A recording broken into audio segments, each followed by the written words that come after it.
Alright, thank you for your applause. This is our prototype for the 3D desktop environment. And what we've done is try to take the 2D desktop metaphor and put it in a 3D type of context and add additional input and output modalities.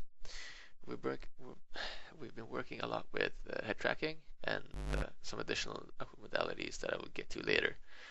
But the main idea behind head tracking is that we can first of all control the camera, but secondly measure the user's gaze and attention. So we can tell different applications if the user is looking at them. We've also been trying to get windows and applications not to just be like 2D boxes. If I open up a folder, they're not just like stacked on top of each other in a 2D plane, but they have actual spatial meaning.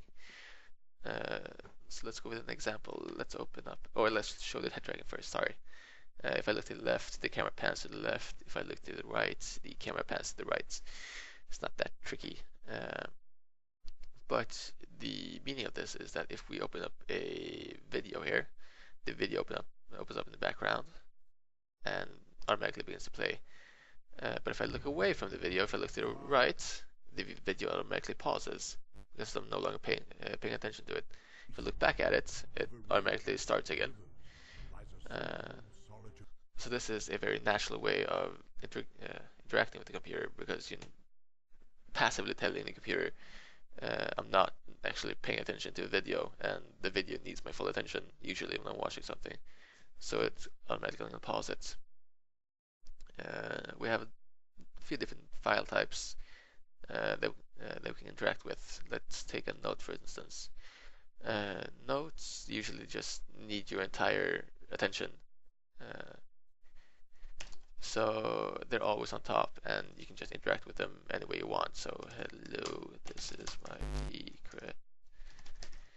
And that's pretty much it. The note's always going to be there on top, even if I look to the right and left and up and down. That's pretty much it.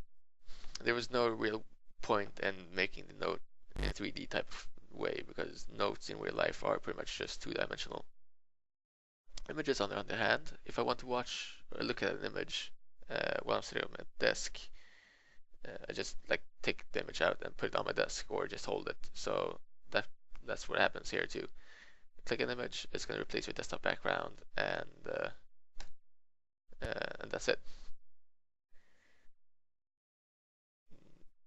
The final thing we have is a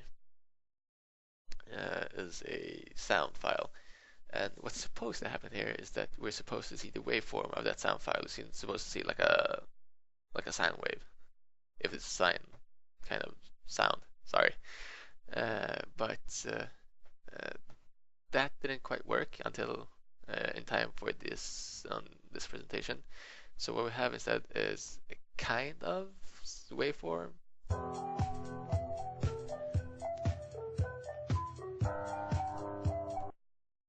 And the way you're supposed to interact with this is just 1 second, sorry. The way you're supposed to interact with this is that you can drag the waveform to the front or to the back if you want to skip forward or back in the song. So you just click it and drag it, but we can get that to work in time. And also you can notice that the waveform is supposed to be to the right all the time. So you know that instead of having like your audio player stacked on top of another folder or something, it's always like to the right, so you can just look to the right and control your audio and go back to working at whatever you're working with. So that's pretty much the main idea behind all of this.